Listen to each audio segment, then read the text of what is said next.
So now I would like to customize this KPI object. I do this by going into properties, and like before, I go to my KPI tab, this one, to change my KPI image.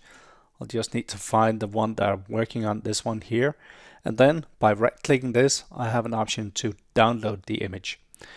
I'll download this image. It becomes a scalable vector graphics file, SVG file. I'll call it custom KPI2 values like this. And at this point, you have something that you can work with in a graphics editor, for example, something like Inkscape.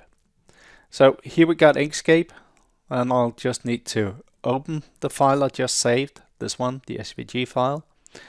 And in Inkscape, it will come up something like this. And let's have a look at these elements. So the headline element here, if we have a look into properties, you can see that it has an ID called title. And this one has an ID called value 1, value 2, label 1, label 2, etc. And these colored things are called shape 1 and shape 2. So this is the kind of naming convention you need to use for your elements in the SVG file. Another thing I would like to do is to change the size of my KPI object. So I'm going to document properties for that. And I got my width and height options here. So I want it to be a little bit wider at 600 pixels and the height at 300 pixels, like that. Having set these things, I'll just need to zoom out so that I can see the full object now. So these are the things I have here, and I would like to rearrange these things a little bit. Headlines, labels, values, maybe very roughly something like this, putting them on top of each other. These two colored bars, I don't really need them as they are, so I'll just delete them. And instead of having a colored bar, maybe you can insert a different object like a circle, a colored circle. And remember, this one should relate to my second measure. I'll put it in front over here. And in order for that to relate to my second measure, the ID should be shape 2, like this. So having done that, I might look a little bit further into these objects with regard to their text alignment. So if we have a look at this one here and look at text and font options, you can see that it's currently aligned center, and I want it to be aligned left.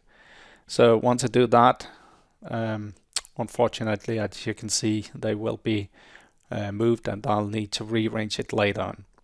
But let's just do that for these 5 text elements here.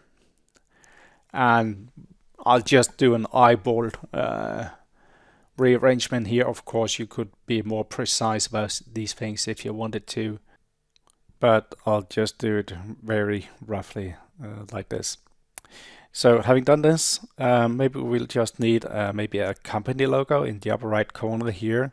And to do that, I'll go and import a bitmap or a PNG file as it is, this one here with the target logo.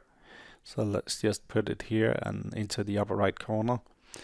Maybe you'd like to resize that. You can do that. Maybe it should be exactly 100 pixel across and 100 pixel high, like this.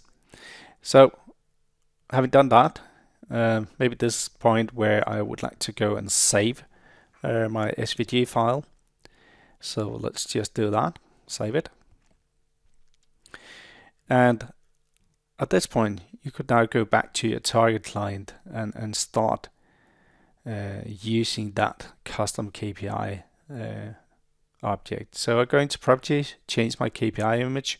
We'll need to open another folder to add the image.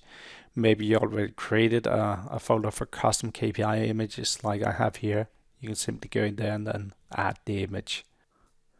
And once you have added it and selected it, there's your new KPI object. And this concludes the video on how you can modify existing KPI objects into your own custom KPI object.